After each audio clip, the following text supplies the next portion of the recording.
I am out of battery power on this little thing,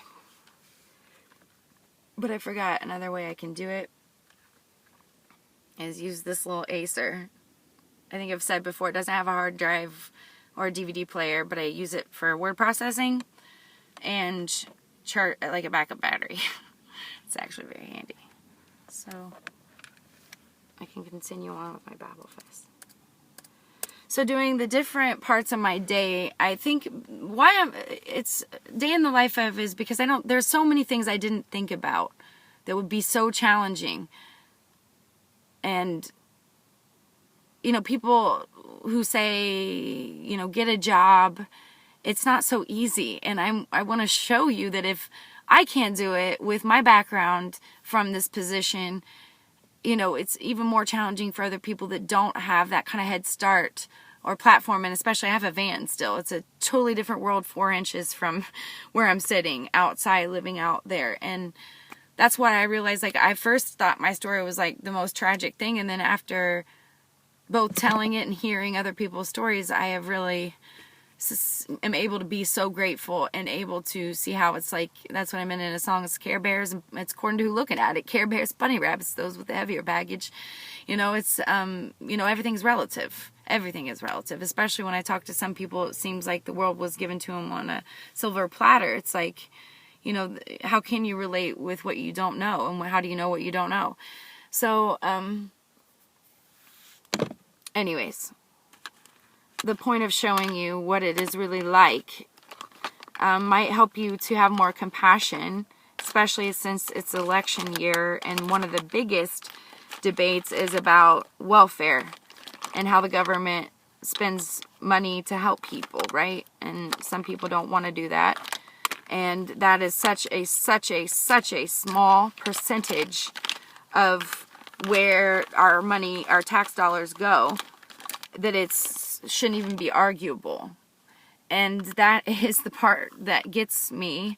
So, since it's such a focal point, I thought maybe it's a lack of compassion, because in the documentary I just watched by Michael Moore, Where to Invade Next, he said in one of the countries where all the schools are equal.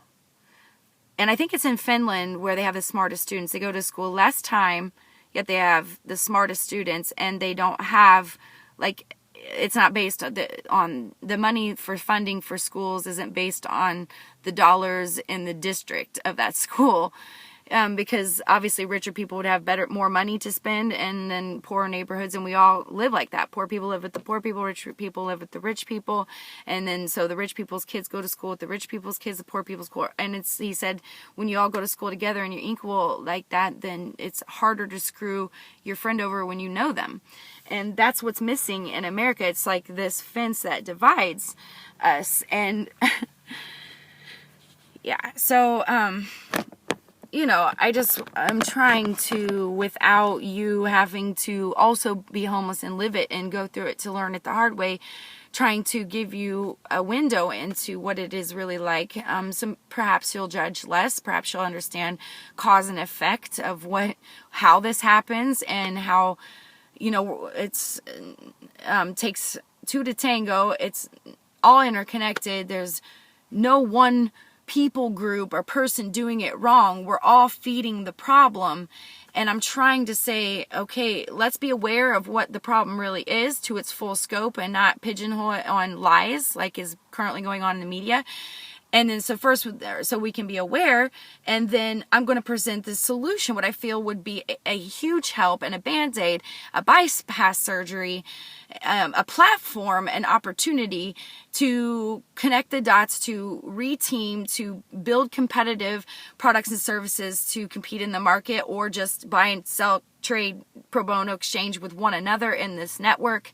It's a all-encompassing project with separate goals first that go in a certain order. And I have the vision for this, and so I'm trying to, share that from being handicapped. I have no launch pad. I'm not George Clooney. I'm not somebody with acronyms after my name. I didn't go to school at Pepperdine across the street. You know, I mean, I went to Butler, which is awesome too, but there around here, it's so hard to get people to take you seriously. And when I am on the street holding a sign and tried everything to demonstrate my abilities and my skill sets and get people to notice, it is much more difficult than I ever imagined. My plan to not have a plan, I don't know if that is what's shooting me in the foot in the long run, or why I, am stumbling so much.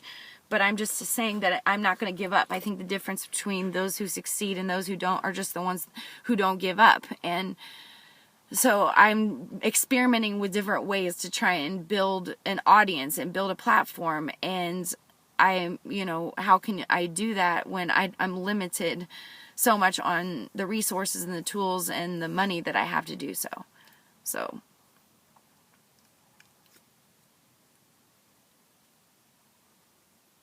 I use a lot of mascara. I don't have false lashes. My lashes are very light. So I have to put on like 3 coats, 4 coats. I don't even know. I don't count. All the things we do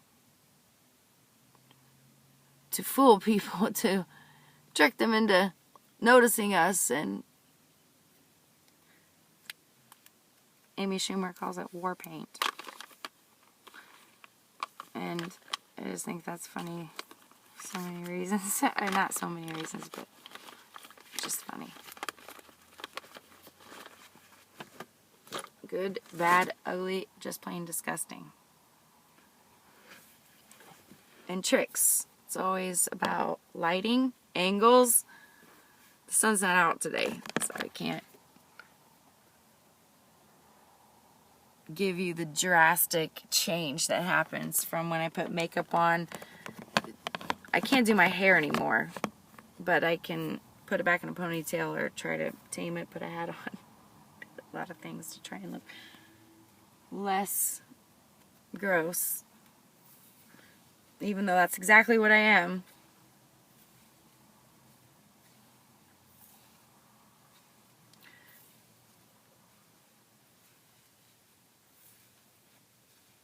I don't know if I'm going to be able to show you. I brushed my teeth. I put water in my mouth and open these doors and lean over. Brush my teeth outside. So that's what I do next. I usually have music going from my phone or from my iPad playlist because I can reach the Bluff Park Wi-Fi now that I'm here. I was parked in a different place when I was in this lot originally. And now that I have moved it, I didn't know that when I moved it. I was moving for different reasons. And now, to my surprise, I think I've talked about that before. But anyway, so I can use the YouTube to listen to new music. I was so sick of my playlist. And then I couldn't even dance because sometimes I go out to exercise and dance in the dirt. Because with Gigi, I can't go on a run or anything. I have to have her all the time. Sometimes we go up to the grassy knoll at Pepperdine and I let her off her leash and run around, but I've been so low in spirits I haven't been dancing or running. But see, I got off. I don't even know why I was saying that now. I just babble on and on and